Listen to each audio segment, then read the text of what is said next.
আজকে তো একটা শুভ দিন, আজকে গুরু পূর্ণিমা।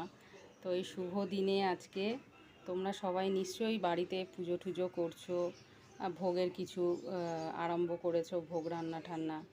তো আমার শাশুড়ি মাও আজকে পুজোর কাজে ব্যস্ত হয়ে গেছে, একটু পরে দেখাবো তোমাদের।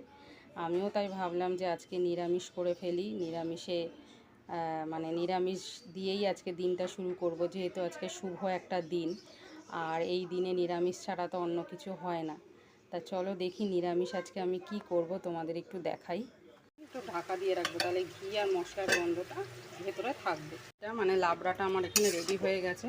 এবার আমি এখানে ভাজা মশলা দিয়ে ঢাকা দিয়ে রাখবো। ভাজা মশলাটা দিয়ে নাড়াচাড়া করে আমি ঢাকা দিয়ে রাখবো।